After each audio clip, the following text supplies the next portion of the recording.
ಜಗದೇಕ ವೀರ ಸಿದ್ದರಾಮಯ್ಯ 8 ವರ್ಷ 8 ದಿನ ಈ ರಾಜ್ಯದ ಮುಖ್ಯಮಂತ್ರಿಯಾಗಿ ಆಡಳಿತ ನಡೆಸಿ ಇಂದು ಪದತ್ಯಾಗ ಮಾಡಿ ತ್ಯಾಗದ ಸಿದ್ದರಾಮಯ್ಯ ಎಂದು ಹೆಸರುವಾಸಿಯಾಗಿದ್ದಾರೆ. ಈಗ ಬರ್ತಕ್ಕಂಥ ನೂತನ ಮುಖ್ಯಮಂತ್ರಿ ಡಿ ಕೆ ಶಿವಕುಮಾರ್ ಅವರು ಜಿಲ್ಲಾ ಪಂಚಾಯತ್ ವಿರೋಧ ಪಕ್ಷದ ನಾಯಕನಾಗಿ ಮತ್ತು ಶಾಸಕರಾಗಿ ಮತ್ತು ಸಚಿವರಾಗಿ ಕೆಲಸ ಮಾಡಿ ಅಪಾರ ಅನುಭವ ಪಡೆದು ಇಂದು ರಾಜ್ಯದ ಮುಖ್ಯಮಂತ್ರಿ ಸ್ಥಾನ ಪಡೆಯುವಲ್ಲಿ ಯಶಸ್ವಿಯಾಗಿದ್ದಾರೆ. ಆದರೆ ಅವರು ಎಂತಹ ಸಂಪುಟವನ್ನು, ಅವರ ಸಂಪುಟ ಹೇಗಿರುತ್ತೆ, ಅವರು ಯಾವ ರೀತಿ ಸಂಪುಟ ರಚನೆ ಮಾಡಿಕೊಳ್ಬೋದು ಎಂಬ ಊಹಾಪೋಹ ಚರ್ಚೆಗಳಿಗೆ ಇಂದು ವಿರಾಮ ಕೊಡಬೇಕಾಗಿದೆ. ಅಂದರೆ ಸಂಪುಟದ ರಚನೆ ಕಾರ್ಯಕ್ರಮದಲ್ಲಿ ಈಗ ಎಲ್ಲರೂ ನಿರತರಾಗಿದ್ದಾರೆ. ಅಂತೆ ಕಂತೆಗಳ ಮೇಲೆ ಸಂತೆ ಮಾಡ್ತಾ ಇದ್ದಾರೆಲ್ಲ. ಈಗ ಇನ್ನೂ ಶೀಘ್ರದಲ್ಲಿಯೇ ಈ ಸಂಪುಟ ರಚನೆ ಕಾರ್ಯ ಮುಗಿಯಲಿದೆ. ಈ ಸಂದರ್ಭದಲ್ಲಿ ಯಾವ ಜಿಲ್ಲೆಯಿಂದ ಯಾರು ಮಂತ್ರಿ ಆಗ್ಬೋದು ಅಂಥ ಒಂದು ಅಂಶವನ್ನು ನಾವು ಈಗ ರಾಜ್ಯದ ಜನತೆಗೆ ನಮ್ಮದೇ ಆದ ರೀತಿಯಲ್ಲಿ ಮನವರಿಕೆ ಮಾಡಿಕೊಡಬೇಕಾಗಿದೆ. ರಾಜ್ಯದ ರಾಜಧಾನಿ ಬೆಂಗಳೂರು ಜಿಲ್ಲೆಯಲ್ಲಿ ಸುಮಾರು 28 ಶಾಸಕರಲ್ಲಿ 11 ಜನ ಶಾಸಕರು ಸಚಿವ ಸ್ಥಾನ ಪಡೆಯಬೇಕೆಂದು ಸುನಾಮಿ ರೀತಿಯಲ್ಲಿ ಯುದ್ಧ ಮಾಡುವ ರೀತಿಯಲ್ಲಿ ಅವರು ಸಚಿವ ಸ್ಥಾನಕ್ಕೆ ಎಡಬಿಡದ ಷಣ್ಸಾಹಸ ನಡೆಸಿದ್ದಾರೆ. ಉದಾಹರಣೆ ಕೃಷ್ಣ ಬೈರೇಗೌಡ, BS ಸುರೇಶ್,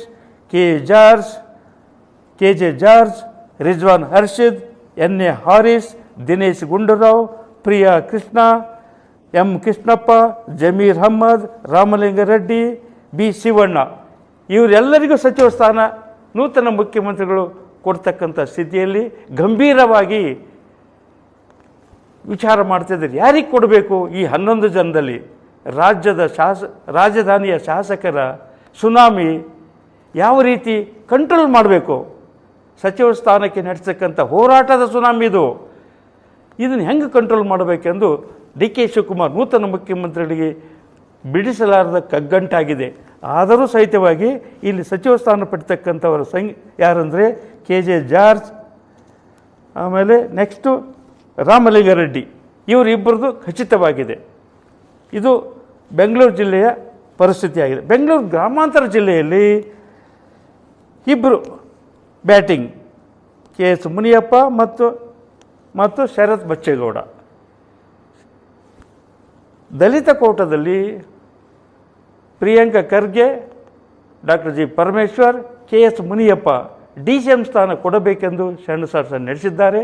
ಆದರೆ ಇಲ್ಲಿ ಬೆಂಗಳೂರು ಗ್ರಾಮಾಂತರ ಜಿಲ್ಲೆಯಲ್ಲಿ ರಾಜೀವ್ ಗಾಂಧಿಗೆ ಹತ್ತಿರವಾಗಿರ್ತಕ್ಕಂಥ ಮತ್ತು DK ಶಿವಕುಮಾರಿಗೆ ಹತ್ತಿರವಾಗಿರ್ತಕ್ಕಂಥ ಮತ್ತು ಪ್ರಬಲ ಕೋವಿನ ಶರತ್ ಬಚ್ಚೇಗೌಡರಿಗೆ ಸಚಿವ ಸ್ಥಾನ ಕೊಡ್ತಕ್ಕಂಥ ತೀರ್ಮಾನ ಹೈಕಮಾಂಡಿನಲ್ಲಿ ಆಗಿದೆ ಎಂದು ತಿಳಿದು ಬಂದಿದೆ. ಇನ್ನು ಬೆಂಗಳೂರು ದಕ್ಷಿಣ ಹಿಂದಿನ ರಾಮನಗರ ಜಿಲ್ಲೆ, ಇಂದು ಬೆಂಗಳೂರು ದಕ್ಷಿಣ ಜಿಲ್ಲೆ SC ಬಾಲಕೃಷ್ಣ, ಇಕ್ಬಾಲ್ ಹುಸೇನ್, ಆಮೇಲೆ CP ಯೋಗೇಶ್ವರ್, ಈ ಮೂವರಲ್ಲಿ ಮುಷ್ಟಿಯುದ್ಧ ಸಚಿವ ಸ್ಥಾನಕ್ಕೆ ನಡೆದಿದೆ. ಆದರೆ ಹೆಚ್ಚಿನ ಪ್ರಮಾಣದಲ್ಲಿ SC ಬಾಲಕೃಷ್ಣ ಅವರಿಗೆ ಸಚಿವ ಸ್ಥಾನ ಬರ್ತಕ್ಕಂಥ ಸಾಧ್ಯತೆ ಕಂಡುಬರುತ್ತಿದೆ. ಮಂಡ್ಯ ಜಿಲ್ಲೆಯಲ್ಲಿ ಸುಮಾರು 4 ಜನ ಶಾಸಕರು ಸಚಿವ ಸ್ಥಾನಕ್ಕೆ ಹೋರಾಟ ನಡೆಸಿದ್ದಾರೆ.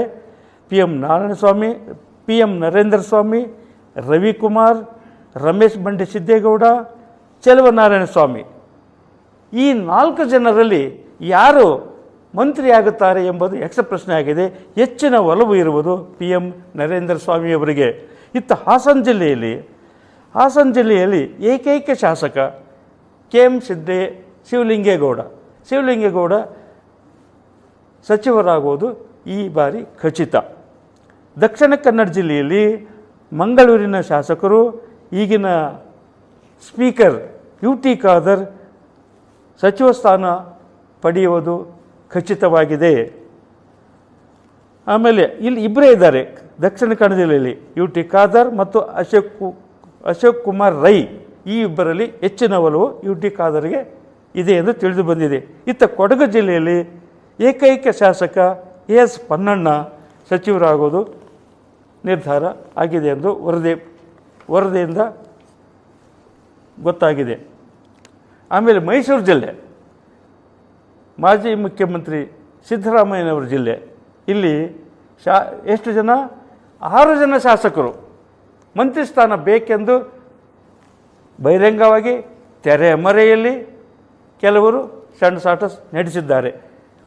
ವೆಂಕಟೇಶ್, ಅನಿಲ್ ಚಿಕ್ಮಾದು, ದರ್ಶನ್ ಧ್ರುವನಾರಾಯಣ್, ರವಿಶಂಕರ್, ತನ್ವೀರ್ ಸೇಠ್, SC ಮಹದೇವಪ್ಪ ಇವರು ಸಚಿವ ಸ್ಥಾನ ಪಡೀಲಿಕ್ಕೆ ಭಾರೀ ಪ್ರಮಾಣದ ಸಣ್ಣ ನಡೆಸಿದ್ದಾರೆ. ಹೆಚ್ಚಿನ ಒಲವು ಇರುವುದು ಮೈಸೂರು ಜಿಲ್ಲೆಯಲ್ಲಿ ತನ್ವೀರ್ ಸೇಠ್ ಇವರಿಗೆ. ತನ್ವೀರ್ ಸೇಠ್ ಮತ್ತು ಸಿದ್ದರಾಮಯ್ಯನವರ ಪುತ್ರರಾದ ಯತೀಂದ್ರ ಸಿದ್ದರಾಮಯ್ಯ ಅವರಿಗೆ ಸಚಿವ ಸ್ಥಾನ ಸಿಗುವುದು ಖಚಿತವಾಗಿದೆ. ಇನ್ನು ಕೊನೆಯ ಜಿಲ್ಲೆ ಚಾಮರಾಜನಗರ ಜಿಲ್ಲೆಯಲ್ಲಿ ಇಲ್ಲಿ AR ಕೃಷ್ಣಮೂರ್ತಿ ಆಮೇಲೆ ಪುಟ್ಟರಂಗ ಶೆಟ್ಟಿ ಇಬ್ಬರ ನಡುವೆ ನೇರವಾದ ಹಣಾಹಣಿ ಸಾಗಿದೆ. ಆದರೆ AR ಕೃಷ್ಣಮೂರ್ತಿಯವರಿಗೆ ಸಚಿವ ಸ್ಥಾನ ಸಿಗ್ತಕ್ಕಂಥ ಸಾಧ್ಯತೆ ಹೆಚ್ಚಾಗಿ ಕಂಡುಬರುತ್ತಿದೆ. ಇದು 31 ಜಿಲ್ಲೆಗಳ ಒಂದು ಸಂಕ್ಷಿಪ್ತ ವರದಿ. 31 ಜಿಲ್ಲೆಗಳಿಂದ ಸುಮಾರು 95 ಶಾಸಕರು ಕೆಲವು ನೇರವಾಗಿ, ಕೆಲವು ಪರೋಕ್ಷವಾಗಿ, ಕೆಲವು ತೆರೆಮರೆಯಲ್ಲಿ ಸಚಿವ ಸ್ಥಾನಕ್ಕೆ ಸಣ್ಣ ನಡೆಸಿದ್ದಾರೆ. ಆದರೆ ಇರ್ತಕ್ಕಂಥದ್ದು ಸಚಿವ ಸ್ಥಾನ 33 ಸಚಿವರನ್ನು ಹೇಗೆ ನೂತನ ಮುಖ್ಯಮಂತ್ರಿಗಳು ನೇಮಕ ಮಾಡಿಕೊಳ್ತಾರೆ, ಆಯ್ಕೆ ಮಾಡಿಕೊಳ್ತಾರೆ ಎಂಬುದು ಬಹಳ ಜನರಿಗೆ ಪ್ರಶ್ನೆಯಾಗಿದೆ. ಆದರೆ ನಮಗೆ ತಿಳಿದು ಬಂದ ಸುದ್ದಿಯ ಪ್ರಕಾರ ಬೆಂಗಳೂರು ಗ್ರಾಮಾಂತರ ಜಿಲ್ಲೆಯಿಂದ ಶರತ್ ಬಚ್ಚೇಗೌಡ, ಮೈಸೂರು ಜಿಲ್ಲೆಯಿಂದ ತನ್ವೀರ್ ಸೇಠ್, ಚಿಕ್ಕಮಗಳೂರು ಜಿಲ್ಲೆಯಿಂದ ರಾಜೇಶ್ ಗೌಡ, ಕೋಲಾರ ಜಿಲ್ಲೆಯಿಂದ ರೂಪಕಲಾ, ತುಮಕೂರು ಜಿಲ್ಲೆಯಿಂದ ಡಾಕ್ಟರ್ ಪರಮೇಶ್ವರ್, ಷಡಕ್ಷರಿ TN ರಾಜಣ್ಣ, ಬಳ್ಳಾರಿ ಜಿಲ್ಲೆಯಿಂದ ನಾಗೇಂದ್ರ, ಕಲಬುರಗಿ ಜಿಲ್ಲೆಯಿಂದ ಪ್ರಿಯಾಂಕಾ ಖರ್ಗೆ, ಶರಣಪ್ರಕಾಶ್ ಪಾಟೀಲ್, ಬೀದರ್ ಜಿಲ್ಲೆಯಿಂದ ಈಶ್ವರ್ ಖಂಡ್ರೆ, ಬೆಂಗಳೂರು ದಕ್ಷಿಣ ಜಿಲ್ಲೆಯಿಂದ SC ಬಾಲಕೃಷ್ಣ, ಬೆಂಗಳೂರು ನಗರ ಜಿಲ್ಲೆಯಿಂದ KJ ಜಾರ್ಜ್, ರಾಮಲಿಂಗ ರೆಡ್ಡಿ, ಚಿತ್ರದುರ್ಗ ಜಿಲ್ಲೆಯಿಂದ ರಘುಮೂರ್ತಿ, ಹಾವೇರಿ ಜಿಲ್ಲೆಯಿಂದ ಶ್ರೀನಿವಾಸ್ ಮಾನೆ, ಬೆಳಗಾಂ ಜಿಲ್ಲೆಯಿಂದ ಲಕ್ಷ್ಮಣ್ ಸವಡಿ, ಮಂಗಳೂರು ಜಿಲ್ಲೆಯಿಂದ UT ಖಾದರ್, ಹಾಸನ ಜಿಲ್ಲೆಯಿಂದ ಶಿವಲಿಂಗೇಗೌಡ, ಬೆಂಗಳೂರು ನಗರ ಜಿಲ್ಲೆಯಿಂದ ಪ್ರಿಯಾ ಕೃಷ್ಣ, ಶಿವಮೊಗ್ಗ ಜಿಲ್ಲೆಯಿಂದ ಗೋಪಾಲ್ ಕೃಷ್ಣ ಬೇಲೂರು, ಧಾರವಾಡ ಜಿಲ್ಲೆಯಿಂದ NS ಕೋನರೆಡ್ಡಿ, ದಾವಣಗೆರೆ ಜಿಲ್ಲೆಯಿಂದ SS ಮಲ್ಲಿಕಾರ್ಜುನ್, ಕಾರವಾರ ಜಿಲ್ಲೆಯಿಂದ RV ದೇಶಪಾಂಡೆ, ಬೆಂಗಳೂರು ನಗರ ಜಿಲ್ಲೆಯಿಂದ ರಿಜ್ವಾನ್ ಹರ್ಷದ್, ಬಾಗಲಕೋಟೆ ಜಿಲ್ಲೆಯಿಂದ ಕಾಶಪ್ಪನವರ್, ವಿಜಯಾನಂದ ಕಾಶಪ್ಪನವರ್, ಆಮೇಲೆ ನೆಕ್ಸ್ಟು ಬಿಜಾಪುರ ಜಿಲ್ಲೆಯಿಂದ ಶಿವಾನಂದ ಪಾಟೀಲ್, ಅಪ್ಪಾಜಿ ಗೌಡ, ಬಾಗಲಕೋಟೆಯಿಂದ ವಿಜಯಾನಂದ ಕಾಶಪ್ಪನವರ್, ಕೊಪ್ಪಳ ಜಿಲ್ಲೆಯಿಂದ ರಾಘವೇಂದ್ರ ಹಿಟ್ನಾಳ್, ಕೊಪ್ಪಳ ಜಿಲ್ಲೆಯಿಂದ ರಾಘವೇಂದ್ರ ಹಿಟ್ನಾಳ್, ರಾಯಚೂರು ಜಿಲ್ಲೆಯಿಂದ ಬಸನಗೌಡ ಬಾದರ್ಲಿ, ಬೆಳಗಾಂ ಜಿಲ್ಲೆಯಿಂದ ಸತೀಶ್ ಜಾರಕಿಹೊಳಿ, ಕೊಡಗು ಜಿಲ್ಲೆಯಿಂದ ಪೊನ್ನಣ್ಣ, ಮೈಸೂರು ಜಿಲ್ಲೆಯಿಂದ ಯತೀಂದ್ರ ಸಿದ್ದರಾಮಯ್ಯ, ಮಂಡ್ಯ ಜಿಲ್ಲೆಯಿಂದ ನರೇಂದ್ರ ಸ್ವಾಮಿ, ಹೀಗೆ ಇವರೆಲ್ಲ ಸಚಿವ ಸ್ಥಾನ ಪಡ್ತಕ್ಕಂಥ ಒಂದು ಸಾಧ್ಯತೆ ಹೆಚ್ಚಾಗಿದೆ ಎಂದು ನಮಗೆ ದೆಹಲಿ ಮೂಲಗಳಿಂದ ತಿಳಿದು ಬಂದಿದೆ. ಆಮೇಲೆ ಒಂದೊಂದು ಜನಾಂಗಕ್ಕೆ ಎಷ್ಟೆಷ್ಟು ಪ್ರಾತಿನಿಧ್ಯ ಸಿಗ್ತಕ್ಕಂಥ ಒಂದು ವಿಶ್ಲೇಷಣೆ ನೋಡಿದಾಗ, ವಿಮರ್ಶೆ ಮಾಡಿದಾಗ, ತಿಳಿದುಕೊಂಡಾಗ ಲಿಂಗಾಯತರಿಗೆ